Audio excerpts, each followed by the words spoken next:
Cek satu dua. Okay, I am super excited. You know what I'm saying? Gue ngapain sih? Gue pokoknya seneng banget hari ini karena gue punya mikrofon baru. Gue sekarang suaranya lebih jelas, nggak kayak sebelum-sebelumnya. It felt like unprofessional, you know what I'm saying? Video sebelumnya tuh gue suaranya ngegema, banyak tukang this and that, like, you know, it's very amateur. Gue lupa lagi intro gue belum. So you know what? Let's just get into it. Hey guys, Vigits, apa kabar? How are you hari ini? Welcome back to Paranormal. I know you've been missing it. Harusnya gue upload hari Minggu, but here we are hari Rabu. Jadinya hari Rabu paranormalnya. You complaining? Bitch, I'm trying to make content here for the both of us. You know what, let's just get into it. Gue bakal ngomong lagi, kalian udah bisa lihat judul dan di thumbnail. Gue mau ngomongin tentang tempat-tempat atau area yang sebenarnya udah ditutup secara keras. I'm talking about like, lu gak boleh kesana, tapi orang-orang masih aja ada yang kesana. Because why? Because we're humans. Yang dimana banyak banget humans breaking the damn rules. That's why we have religion. Yang dimana untuk mengarahkan kalian kepada yang jalan yang benar. Kenapa channel gue jadi ngomongin itu? But I'm not the one who's gonna talk about it. Gue lagi seneng aja karena mikrofon gue baru, oke? Langsung aja ke tempat yang pertama.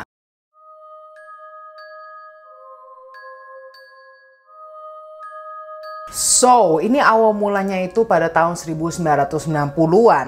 Yang dimana ada seorang laki-laki, kalau misalnya gue kasih lihat videonya, sorry gue gak bisa ngasih lihat full ya. Jadi di videonya itu dia sedang merekam sebuah tempat yang kelihatannya itu kayak lorong. Karena memang kanan kirinya itu gelap, dan apparently pencahayaannya itu dari kameranya dia itulah ya. So, he was bringing a handycam, dia pakai handycam. Lama-kelamaan di video tersebut itu jalanannya jadi lebih narrow atau lebih kayak mengerucut gitu. Jadi lorong yang dimana panjang banget dan akhirnya tambah mengecil. Lalu sembari dia lagi ngevlogging lah, yaitu ibaratnya ya, kalian tuh bisa lihat di videonya itu banyak graffiti. Namun di salah satu graffitinya itu ada yang kelihatan banget, yaitu gambar graffiti yang panah besar. Di panah besarnya itu ada tulisan Go to hell. Going to hell apa ya, seinget gue. Now the thing is, kita sebagai audiens atau viewer itu, jujur pertama kali gue nonton video itu, I didn't really know the context ya. Gue cuma mikir, oh dia ini emang kayak, dia itu penjelajah yang dimana dia iseng lah ya ke sebuah area-area lorong begitu, cave. So, as the time went by, dimana dia ngefokusin graffiti yang ada tanda panahnya itu dengan tulisan going to hell, dia malah ngikutin panah tersebut. Ternyata pas lagi dia jalan-jalan, itu graffiti yang bentuknya panah dengan tulisan going to hell itu gak cuma ada satu, but there are many. Yang dimana itu ada beberapa section. I'm talking about setiap panah tersebut memang ada jalannya. Yang tadinya jalannya itu cuma satu dan tambah mengecil, tiba-tiba menjadi kayak ada 2 jalan, 3 jalan. So yes, tadi gue juga baru cek, bukan going to hell, the gate to hell, gerbang ke neraka. So ketika dia ngelewatin graffiti gate to hell yang satunya lagi, ternyata pas lagi diikutin dia menemukan sebuah ruangan. Yang dimana ruangannya itu ketika dia temukan, ngeri sih videonya. I don't know if I can show you, jadi gue cuma kasih lihat fotonya aja lah ya. Dimana di ruangan itu kalian bisa lihat banyak sekali tulang belulang manusia yang berserakan di mana-mana. Yes, it's clearly tulang belulang. Now the thing is, kalau kalian nonton videonya ya, lo bakal ngeliat bahwa si yang kameramennya itu atau si orangnya inilah ya, let's say, dia didn't flinch at all. I'm talking about dia tuh kayak nggak kaget, kayak menunjukkan dia itu ketakutan, nggak sama sekali. Jadi seakan-akan yang kalau dari viewers tangkap ya, kita yang nonton ini, memang dia itu tujuannya untuk ketemu ruangan tulang belulang tersebut. Ngerti nggak sih? So the point of him bikin video itu di handycamnya memang untuk menjelajah area yang dimana banyak tulang belulangnya. Karena dia nggak kaget sama sekali. It's really weird, right? So then, di dalam ruang tulang belulang tersebut ada lagi tuh yang namanya graffiti gate to hell, gerbang ke neraka. Akhirnya dia ngikutin lagi, dan ketika dia menuju ke gerbang neraka yang dia lewatin setelah ruangan yang banyak tulang belulang tersebut, gak tahu gimana dia itu teriak Dia panik, dia bergetar, sampai-sampainya itu dia muter balik dan lari nggak karuan. Yang dimana handycamnya yang tadinya dia masih di atas gitu ya, dia sembari lari-lari ketakutan. Itu handycam dia taruh di samping, bukan taruh di samping ya, maksudnya dia kayak bukan megang gini lagi, bener-bener cuma lari aja gitu loh, sampai ngos-ngosan. To the point itu kameranya didn't really show anything, bener-bener dia kayak cuma lari. Setelah teriakan dia yang menggelegar itu, handycamnya dia jatuhin dan jatuh ke sebuah puddle atau kayak genangan air gitu, yang memang kelihatannya kalau kalian lihat sendiri di kameranya itu, di rekamannya itu kamera masih di kayak lorong gitu loh, bener-bener kayak masih di tempat area yang sama, ibaratnya dia belum keluar. And ya udah, dia jatuhin handycamnya dan dia nowhere to be found. I'm talking about dia nggak mengambil kameranya kembali dan malah kabur aja gitu. Nobody knows where he went. Ketika gue bilang nobody knows where he went, gak ada yang tahu dia kemana, atau dia baru dikejar apa, atau dia telah melihat apa. Nobody knows, gak ada yang tahu. Sampai akhirnya 10 tahun kemudian, lebih tepatnya pada tahun 2000. Di tahun 2000 ada sebuah komunitas besar yang namanya adalah Urban Explorers, yang dimana di Indonesia itu juga ada, tetapi yang namanya Urban Explorers itu ada komunitas kecilnya lagi, grup-grup kecilnya lagi, jadi kayak menyebar gitu loh, ada sub community-nya. Nah, Urban Explorers bagi kalian yang nggak tahu itu adalah sebuah perkumpulan yang dimana banyak orang-orang gemar dengan menjelajahi area-area yang belum diketahui dalam dunia ini. Jadi ibaratnya kayak Tomb Raider gitu loh, kayak di video game, tempat-tempat sejarah yang belum didiscover. Kalau kalian tahu Tomb Raider, Lara Croft, Uncharted, yang orang-orang adventure gitu loh, penjelajah-penjelajah gitu, ibaratnya itu adalah komunitas mereka. Jadi komunitas mereka inilah yang menemukan hidden gem yang to the next level. You know what I'm saying? It ain't about cafe atau restoran anymore. It's a damn nature or a damn historical places. Makanya I'ma give that an applause. Nah, tapi kita sekarang bukan ngomongin Black Museum atau sejarah, gue mau ngomongin paranormal. Jadi pada tahun 2000-an itu, kelompok Urban Explorers menemukan kamera ini yang sudah tertinggal 10 tahun. Ya iyalah, baterainya mati. Tapi itu bukan berarti apapun di dalam kamera itu nggak bisa di-play lagi. Oh bisa. Oh bisa. So let me tell you something. Urban Explorers ini, kamera tersebut ditemukan di bawah Paris. Yes, di bawah tanah Paris. Ratusan kilometer di bawah Paris itu ada salah satu kuburan terbesar di dunia yang dikenal sebagai The Paris Catacombs. Itu saking besarnya ada yang namanya kurang lebih 6 juta tulang belulang yang terkubur di bawah tanah tersebut, di Paris Catacombs. Kalian udah pasti pernah lihat lah di Instagram atau di YouTube, tempat ini it's actually real, itu bukan dekorasi tetapi memang benar-benar tulang belulang dari manusia. Nah, alasan kenapa catacombs ini dibuat atau kuburan bawah tanah ini dibuat, jadi pada era 17-an, ini gua ada sejarahnya dikit ya biar kalian ngerti. Kuburan-kuburan di kota-kota Prancis itu udah meledak. I'm talking about bukan meledak duar, enggak ya. Overflowing, what I mean is udah banyak banget kapasitasnya hingga banyak banget orang-orang yang meninggal itu sampai nggak bisa dikubur di atas. I'm talking about nggak bisa yang namanya di kota-kota itu karena udah banyak banget dikubur di sana. Maka dari itu akhirnya pada tahun 1700-an itu orang-orang yang meninggalan dan orang-orang yang telah meninggal di atas itu ya, di kotanya ya kan, itu dipindahin ke bawah. Dan mereka tuh bukan gali lagi. Apparently itu area bawah tanah tuh udah ada dari tahun 1300-an. Lah, buat apa Markan ini baru dimulai tahun 1700-an? Kok udah ada area katakombs di 1300-an? The thing is, area bawah tanahnya itu tuh yang gede banget. Pada tahun 1300-an itu dibuatlah untuk mining atau buat tambang. Tapi akhirnya ke-abandon, jadinya kayak terbengkalai. Akhirnya di Prancis, mayat-mayat yang di atas itu ditaruhlah lahan sana karena udah nggak dipakai lagi buat tambang. None of that, itu bener-bener yang namanya area bawah tanah yang besar dan kosong blong. Namun di akhir tahun 1800-an, The Paris Catacombs itu mulai menjadi destinasi wisatawan. Nah loh, atau setidaknya tempat untuk bersejarah gitu loh. Dan dari situlah para wisatawan jadi berkunjung ke Paris Catacombs, tetapi Mind you, di kuburan bawah tanah ini, kan gue udah bilang areanya gede banget kan ya, puluhan sampai ratusan kilometer. That's right, bener itu. Tetapi banyak area yang ditutup dan dilarang untuk diakses hingga sekarang ini. Yes, jadi lu kalau ke Paris, lu mau explore catacombs itu bisa. Tetapi karena kita turis, wisatawan, even wisatawan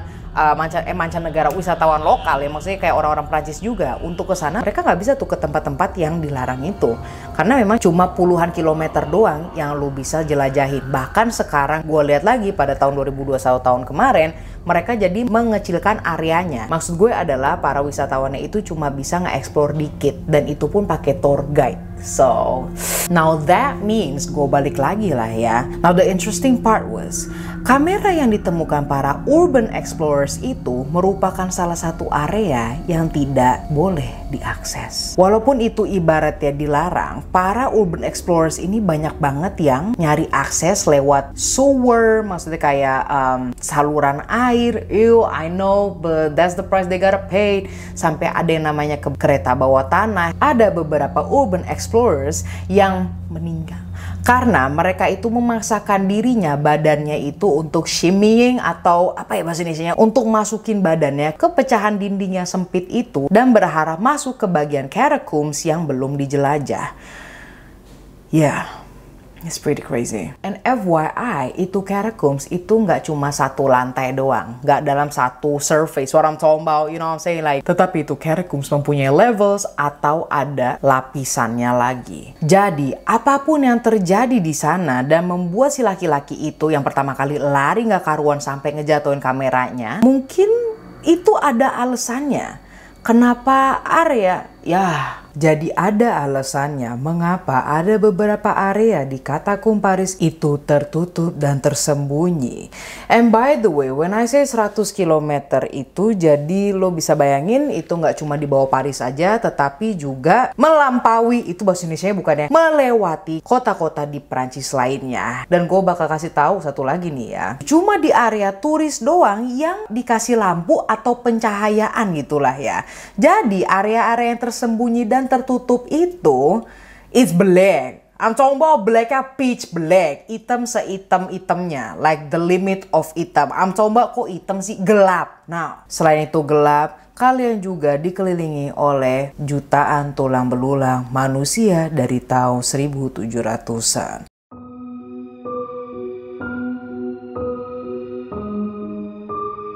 Kedua adalah Pulau Ilha da Queimada Grande.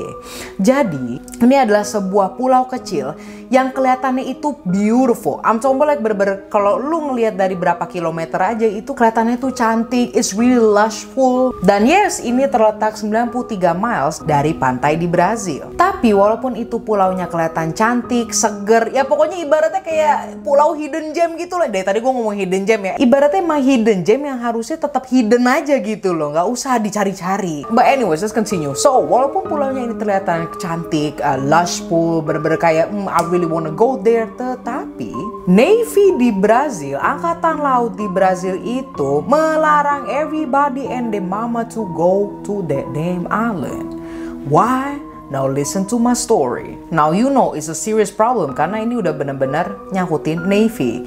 So, cerita asal mulanya itu lumayan jauh lah ya. Kejadiannya itu di tahun 1900. Yes, ini sama kayak cerita pertama. Kalau cerita pertama kan 1990. Kalau ini bener-bener 1900 aja toh. Ada seorang nelayan yang berasal dari Brazil. Dia ini lagi berlayar nih. Yang dimana itu perahunya dia ini lagi deket sama pulau itu. Dan si nelayan ini melihat bahwa pohon-pohon yang di depan pulau tersebut di bagian luarnya itu benar-benar kelihatan seger banget. Kenapa? Karena hampir semua pohonnya itu banyak pisang yang udah pada matang, like it's ready to be in, you know what I'm saying? So, si nelayan ini memutuskan untuk bukan ngedamparin, untuk parkir perahunya di pulau tersebut, dan dia mulai deh tuh ke pohonnya itu. Dia lihat-lihat, ternyata pas lagi mau diambil-ambil kayak gini kurang tinggi dianya tuh kan, tongkatnya juga. Akhirnya dia manjat deh. Dia manjat, dia ambil deh tuh pisangnya. Terus tiba-tiba dia merasakan bahwa badannya itu ngilu dan lama-kelamaan jadi sakit yang tajam gitu loh. Lu bisa kebayang gak sih sakit yang tajam kayak cenut-cenutnya? Ketika dilihat badannya, ternyata di bagian rusuknya itu dia berdarah. Dia pun juga bingung. ini dapat dari mana? Perasaan tadi gue nggak berasa ketusuk apa-apa. Apakah ini ada kayak rantingnya yang nancep gue atau yang ngelukain gue? Pas lagi dia lihat, kok ini darahnya banyak banget. Nggak cuma scratch atau luka, tapi lama-kelamaan kayak tambah banyak keluar gitu loh. It's really weird. Akhirnya karena dia panik, dia turunlah dari pohon tersebut. Dan ketika dia turun, jalannya udah mulai linglung. Dia bener-bener langsung secepat itu gitu loh. Rasa sakitnya menyebar. Dan dia juga menyadari dalam pulau tersebut, dia nggak ngeliat ada orang sama sekali. So it was just really him, cuma dia doang. Akhirnya dia memutuskan untuk langsung buru-buru ke perahu lagi dan secepatnya berlayar ke mainland atau ke pantai Brazil tersebut yang dimana ada orang lah ya. Ya udah deh tuh dia mulai rowing the damn boat cepat-cepat untuk berlayar ke pantai Brazil tersebut. Tetapi ketika dia on the way ke pantai Brazil, masih di tengah-tengah laut dia pingsan. Beberapa jam kemudian, ada beberapa nelayan yang berada dalam satu perahu menemukan sebuah perahu yang cuma ngambang gitu loh. Nobody control it, gak ada yang ngerowing dan gak ada orangnya. Ketika mereka mendekati perahu tersebut, 3 nelayan ini menemukan si nelayan tadi yang baru ngambil pisang dan pingsan. Ternyata pas ditemukan, satu perahu itu sudah warna merah. Yes, jadi yang tadi tuh yang dari rusuk kayak itu keluar sampai kayak mengisi satu perahunya nelayan itu. And obviously si nelayan yang mengambil pisang tadi sudah meninggal. Nah, setelah kejadian tersebut 20 tahun kemudian, akhirnya di pulau tersebut dibuatlah sebuah rumah mercusuar. Itu bukan sih bahasa Indonesianya lighthouse. Lu tahu lighthouse nggak? Ya gue kasih lihat gambar ini, lighthouse. Nah, dibuatlah lighthouse itu di sana dan si pembuatnya itu akhirnya juga menjadi penjaga di situ. Dan dia menjaga bersama anak dan istrinya. Jadi mereka satu keluarga itu tinggal di lighthouse tersebut. Di minggu pertama sih everything's fine. Maksudnya lighthouse-nya tetap bekerja, aktif. Akhirnya setelah 1 minggu yang tadinya nggak ada apa-apa, mulai deh tuh kapten-kapten, nelayan, dan Navy SEALs atau para angkatan laut ini menyadari bahwa lighthouse-nya ini mati. Gak ada lampu sama sekali, no signal, none of that. Something must be happening. Pasti ada sesuatu nih. Akhirnya mereka ini yang telah mengamati bahwa lighthouse-nya itu ada sesuatu, mereka report lah ya, namanya what is it called? Melaporkan ke bagian main house yang berada di pantai Brazil untuk mengirim tim biar ngecek keluarga yang tinggal di lighthouse tersebut. Apakah mereka ada sesuatu? Or they okay? They have to find out, right? Ya udahlah, tim yang akan mengunjungi lighthouse tersebut, mereka udah yang namanya membawa makanan minuman untuk supply keluarga tersebut. Maksudnya takutnya mereka kurang apa gitu kan ya. Ketika para tim ini datang, mereka menemukan semua keluarganya itu meninggal di atas tempat tidur mereka.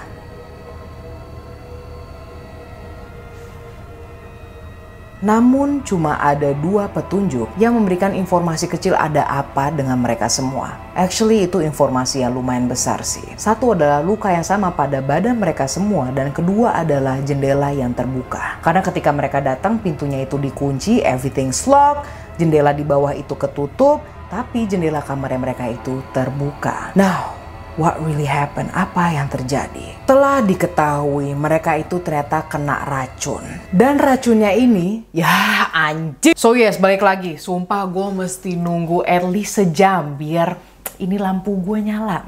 Anyways, racun yang spesifik itu berasal dari ular yang spesifik. Yang namanya itu adalah ular Golden Lance Head Viper yang hanya exist di pulau tersebut. Yes, gak ada lagi selain di pulau itu. Maka dari itu, pulau ini jadi dikenal sebagai Snake Island atau Pulau Ular. Kalau lu nonton One Piece, Kuja Island,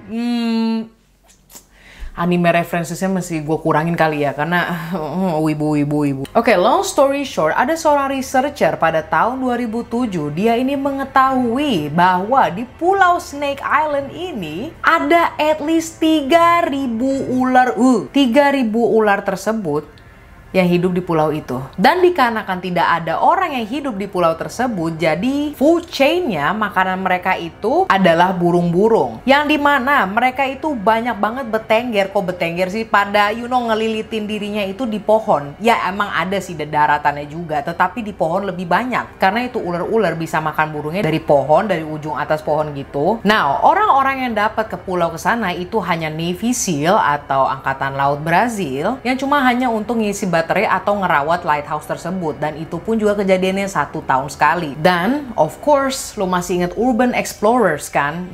Everybody and their mama pasti ada ya namanya menelusuri ke sana. Udah jelas-jelas bilang dilarang ya kan? But yeah, urban explorers yang gua mau ngomongin ini, dia itu bukan seperti yang di Paris Catacombs, tapi ini urban explorers yang mempunyai, bisnis gelap yang biasanya itu ditaruh di auction atau kayak di auction tuh bahasa Indonesianya itu kayak buat ngelelang gitulah ya. Yang dimana para explorers ini meresikokan hidupnya untuk pergi ke pulau tersebut biar ngambil telur-telur ular tersebut. Karena memang kan yang gue bilang lagi, ular jenis ini tuh nggak ada lagi selain di pulau itu. Jadinya mereka ambil telurnya dan di auction dah itu ya, dilelang di komunitas orang-orang kaya yang dimana harga telurnya itu bisa yang namanya $30.000. Lo what I told you, lo what I did tell you. Di video sebelumnya I said it. Semakin lu kaya, semakin lu aneh anjir, like what you trying to buy? You know what I'm saying? Basically, itu pulau masih ada. Dan yes, it's very dangerous. Walaupun lu kayak, oh I'm an adventure, my terima adventure. Makan tuh my terima adventure. Lu kalau diconyos sama itu ular, you die. You dead deh. So I'm not recommend you do that. I know banyak subscribers gue yang, jiwa-jiwa my trip, my adventure yang suka adventuran ini itulah, exploring new places biar masuk hidden gem TikTok. But don't go to the damn island.